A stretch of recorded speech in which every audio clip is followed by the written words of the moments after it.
Hello all మీ అందరికీ welcome back to cinema పిచ్చోడు. ఈ రోజు మనం మాట్లాడుకోబోతున్నాం విష్ణు విన్యాసం మూవీ గురించి. ఫస్ట్ థింగ్ ఫస్ట్, నాకైతే ఈ మూవీ నచ్చింది. బట్ కంప్లీట్గా చెప్పాలంటే ఇది almost one man show by Sree Vishnu అని చెప్పొచ్చు. శ్రీ విష్ణు యూజువల్గా ఎలా కామెడీ టైమింగ్తో మనల్ని ఎంటర్టైన్ చేస్తారు, ఇక్కడ కూడా అదే మ్యాజిక్ రిపీట్ చేశాడు. తన డైలాగ్ డెలివరీ, ఆ సటిల్ ఎక్స్ప్రెషన్స్, పంచెస్ ఫుల్గా నవ్విస్తాయి. మీమ్ రెఫరెన్సెస్ చాలా బాగా వర్కౌట్ అయ్యాయి. కానీ ప్రీవియస్ శ్రీ విష్ణు మూవీస్తో కంపేర్ చేస్తే ఈ సినిమా అంత స్ట్రాంగ్ ఇంపాక్ట్ క్రియేట్ చేయలేదు అనిపించింది. స్టోరీ విషయంకి వస్తే కాన్సెప్ట్ కొంచెం యునిక్గా ఉంది. ఎస్పెషలీ హీరోయిన్ క్యారెక్టర్లో ఒక ప్రాబ్లం ఉంటుంది.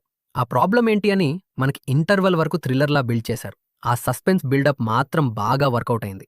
Now coming to negatives. First half ఎంగేజింగ్గా ఉంటుంది, కామెడీతో స్మూత్గా వెళ్తుంది. కానీ సెకండ్ హాఫ్కి వచ్చాక కొంచెం ఫ్లాట్గా అనిపిస్తుంది. ఇంకో మైనస్ ఏంటి అంటే విష్ణు తప్ప మిగతా క్యారెక్టర్స్కి అంత స్కోప్ ఇవ్వలేదు. సపోర్టింగ్ రోల్స్ కొంచెం వీక్గా అనిపిస్తాయి. సాంగ్స్ అండ్ బీజిఎం విషయంలో మాత్రం నాకైతే అసలు కనెక్ట్ అవ్వలేదు.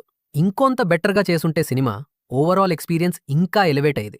ఓవరాల్గా చెప్పాలంటే శ్రీ విష్ణు మళ్ళీ ఒక ప్రాపర్ కామెడీ ఎంటర్టైనర్తో వచ్చాడు. కానీ ఎక్కువ ఎక్స్పెక్టేషన్స్తో వెళ్ళకండి. ఎస్పెషలీ శ్రీ విష్ణు పంచెస్ ఇష్టపడే వాళ్ళకి, లైట్ హార్టెడ్ కామెడీ మూవీస్ నచ్చే వాళ్ళకి ఈ సినిమా డెఫినెట్లీ ట్రై చేయొచ్చు.